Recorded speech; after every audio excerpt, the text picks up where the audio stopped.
Le bon Dieu orphelin, c'est orphelin. Perdre un parent, c'est être orphelin. Ou perdre les deux, c'est être orphelin. Et la Bible de Dieu déclare, je ne vous laisserai pas orphelin, je viendrai à vous. Ok? Je serai avec vous tous les jours jusqu'à la fin du monde. Vous me suivez?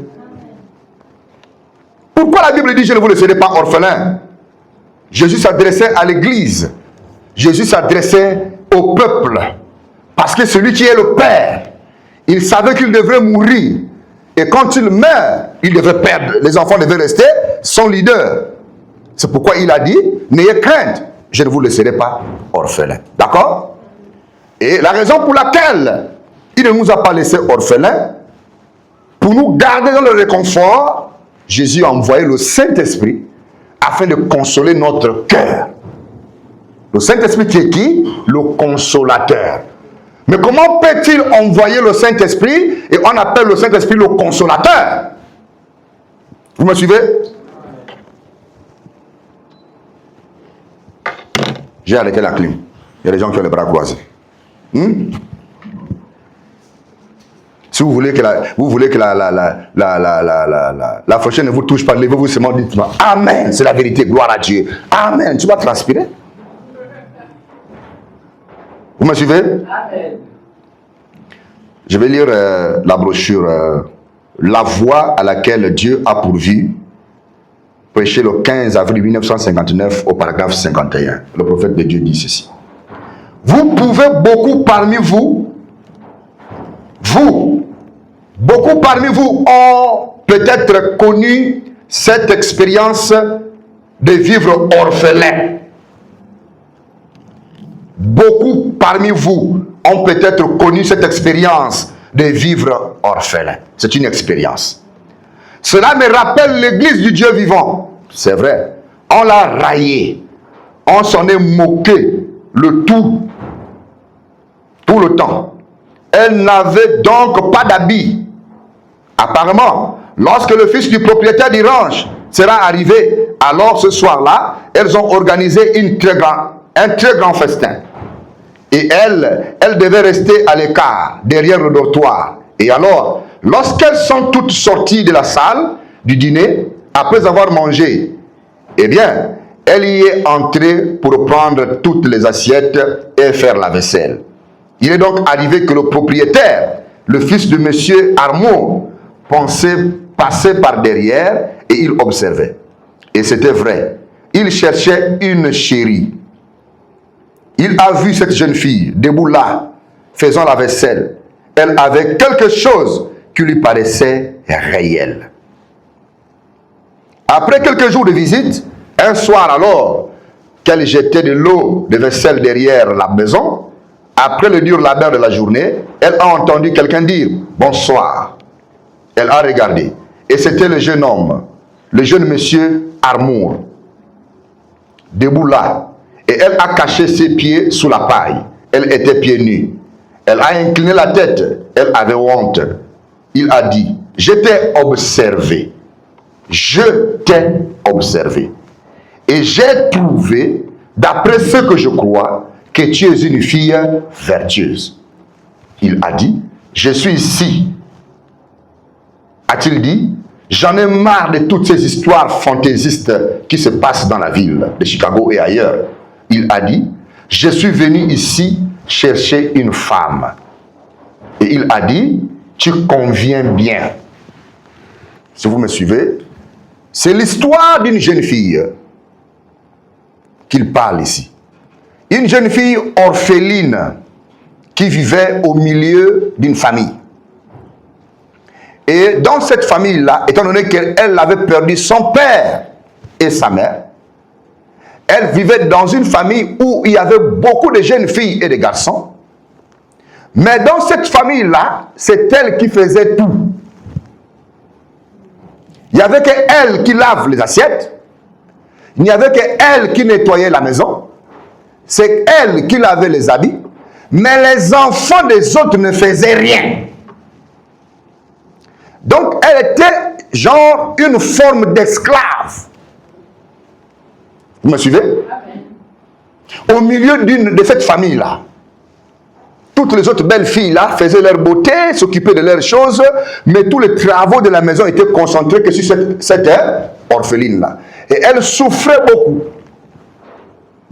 Elle n'avait même pas de chaussures, qu'elle marchait à pied. Et pendant la fête, quand il y a eu un grand festin ce jour-là, toutes les jeunes filles mangeaient, dansaient, buvaient, faisaient toutes les choses avec des belles robes. Et ils jetaient les os dans les assiettes. Allez, c'est toi qui vas laver ça. Va les nettoyer. Toi, tu n'as pas besoin de venir. Regarde comment tu es sale. Ne viens pas ici. Mais tout ce qu'elle faisait, malgré qu'elle soit une orpheline, malgré qu'elle n'ait pas des habits, cette jeune fille-là vivait pieusement. Elle aimait Dieu. Cette jeune fille-là, on ne la trouvait pas dans les bars. On ne la trouvait pas dans des endroits bizarres. Mais les endroits bizarres là, c'est les jeunes filles là qui habitaient dans la même maison qu'elle là, les enfants de ce papa et de cette maman là, eux ils vivaient comme ça. Vous suivez? Je vais vous dire une chose.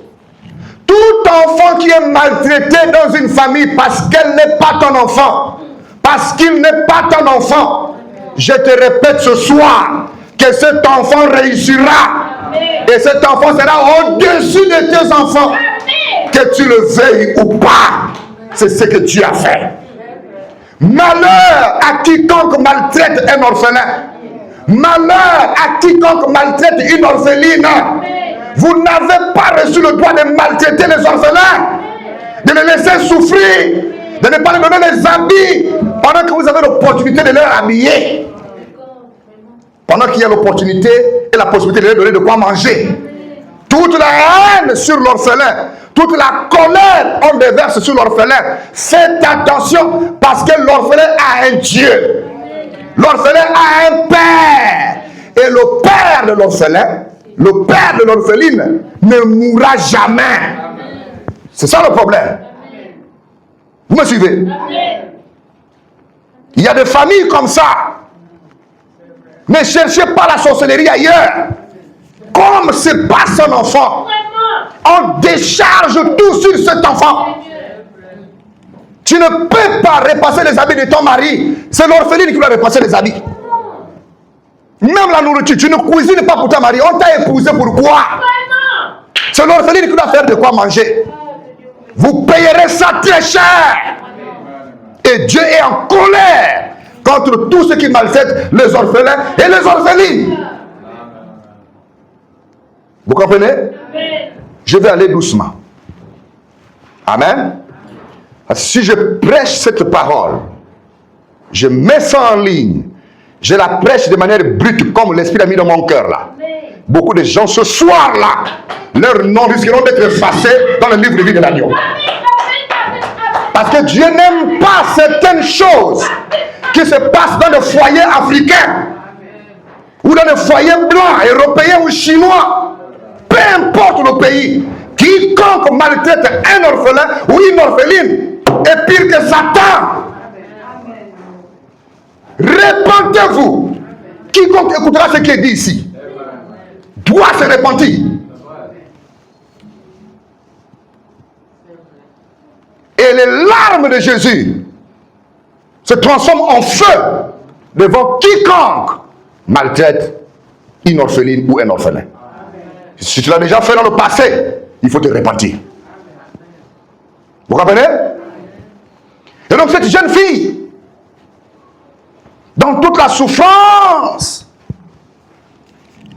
les jeunes filles qui appartenaient à la maison, qui dormaient sur un vrai lit, pendant qu'elles dormaient au sol, sans matelas, elles se lavaient sans savonnette. Mais ceux-là qui avaient des enfants, ce sont mes enfants, mes enfants. Toi, reste à la maison, tout le monde doit sortir, elle doit rester là. Et quand les étrangers sont arrivés, on la chasse. Faut pas qu'il ou elle on ne doit pas la voir quoi. Mais elle c'est qui? Non, c'est un enfant inutile. Laisse-la là-bas, c'est un enfant inutile. Ah, quitte là. Quand les étrangers viennent, toi tu fais quoi ici? J'ai mes visiteurs à recevoir. Vous comprenez? Tu payeras ça très grave. sont des montagnes de malédictions qui vont atteindre tes enfants et les enfants de tes enfants. Il y a des familles aujourd'hui où on constate une pauvreté qui ne quitte pas. C'est parce que si vous vérifiez à l'intérieur de leur vie, ils ont maltraité les orphelins. Ils ont maltraité les orphelins. Et Dieu ne peut pas te laisser quitter la terre sans payer. Si tu fais du bien, c'est pour toi-même. Et si tu fais du mal aussi, c'est pour toi-même. Et nous sommes appelés à faire du bien et non le mal. Vous me suivez? Que le Seigneur vous bénisse. Donc, ce jeune gars, cette jeune fille-là, les mains qui tremblaient dans la fraîcheur, pendant que les bonnes personnes fêtaient là-bas dans la maison, elle, on l'a mis là-bas, derrière là-bas, pour lui jeter les eaux, lui remettre l'assiette. Lave là-bas, lave les assiettes. Oh, on attend les invités, les assiettes manquent. Ah, lave ça. Tiens, tu sais comment? Lave. Les mains qui tremblaient, ni pied, elle continue à laver les assiettes, elle continue à laver les assiettes. Mais eux, dans la fête là, le propriétaire de la maison là, avait préparé ses enfants, les avait parfumés, parce que l'homme le plus riche du pays cherchait une femme qu'il devait épouser. Et donc, eux, ils apprêtaient leur enfant, que quand il va venir, dans quelle famille encore qui viendra chercher un enfant? Une femme. Mais c'est chez moi. N'est-ce pas? Ça sont mes champagnes. Ça sont mes filles à moi. Et d'abord, elle n'est même pas au niveau. On n'a pas amené à l'école. Vous comprenez? Mais, ils n'avaient pas compris que, pendant qu'eux, ils mangeaient, ils fêtaient, ils attendaient l'arrivée de ce grand riche homme. Le riche homme était déjà là-bas, mais il était déguisé comme quelqu'un qu'on ne connaît pas. C'est pourquoi il dit ici, il dit à la jeune fille là, je t'ai observé.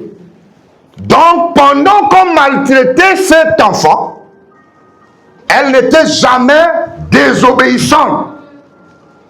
Elle faisait toujours ce qu'on lui disait de faire. Vous me suivez?